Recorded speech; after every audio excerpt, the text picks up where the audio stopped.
시청자 여러분, 뉴스룸을 시작하겠습니다. 꼭 50년 전 22살의 청년 전태일은 자신의 몸을 불사르면서까지 노동자들의 권리를 지켜달라고 외쳤습니다. 하지만 여전히 노동자의 죽음은 반복되고 그 숫자는 쌓여만 갑니다. 오늘 뉴스룸은 우리 사회가 놓쳐버린 노동자들의 이름으로 문을 열겠습니다. 먼저 2년 전 태안화력발전소에서 컨베이어 벨트에 끼어 숨진 김용균 씨. 그리고 지난해 꽃이 흐드러지게 핀 봄, 수원의 한 건설 현장에서 문이 닫히지도 않은 승강기에 타고 일하다 추락해 숨진 김태규 씨. 그리고 올봄 광주에서 파쇄기에 끼어 목숨을 잃은 고 김재순 씨까지. 환한 사진 속 이 사람들은 모두 20대 우리의 아들들이었습니다. 산업재해로 아들을 잃은 아버지 역시 18년 전 일터에서 손가락 한 마디를 잃은 산재 노동자였습니다. 18년이란 세월이 흘렀는데도 뭐 그때나 지금이나 여전한 거 보면 권력 있는 사람이나 다 거기서 거기고. 사람이 죽어나간 그곳이 또 누군가의 일터가 되고 올해 1월부터 6월까지 산재를 당한 노동자는 모두 5만 1,797명입니다. 그중 사망자는 1,101명으로 하루 평균 6명이 일하러 나갔다가 집으로 돌아오지 못하고 있습니다. 50년 전과 크게 달라진 것 없는 우리의 일터. 먼저 전태일 열사가 일하던 평화시장부터 가보겠습니다. 자, 박준우 기자.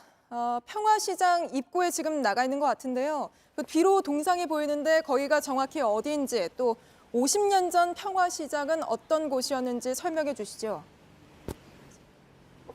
네, 저는 전태일 열사 동상 앞에 서 있습니다. 22살 청년 전태일이 열악한 노동 환경을 개선하라며 스스로 몸에 불을 붙였던 평화시장 바로 앞인데요.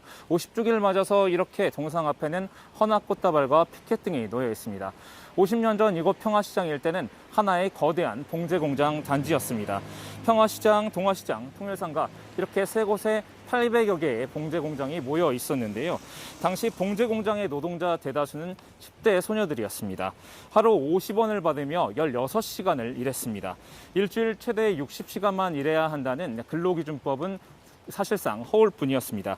지금도 이 근처 창신동 일대에서만 약 9만여 명의 봉제 노동자들이 일을 하고 있는데요.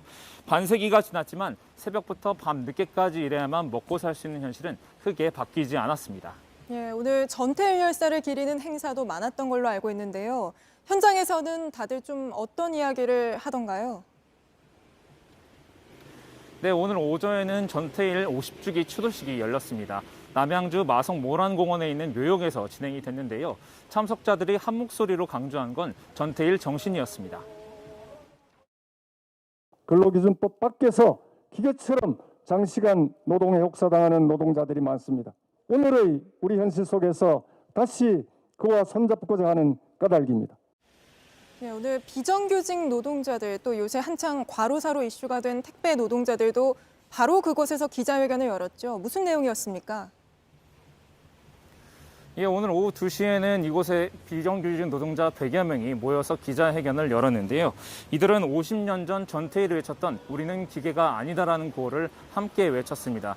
이후 청와대까지 함께 행진하면서 비정규직 철폐와 해고 금지 등을 요구했습니다.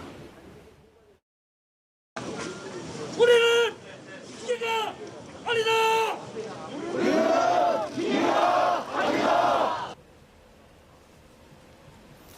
네, 전국 택배연대 노조도 마찬가지로 이곳에서 대형 택배사들을 규탄하는 기자회견을 열었습니다. 올해만 14명의 택배 노동자들이 숨졌지만 대책은 현실 제자리 걸음이라는 비판을 했습니다. 예, 알겠습니다. 박준우 기자 이야기 여기까지 듣고요. 좀 더 이어가겠습니다. 잘 들었습니다.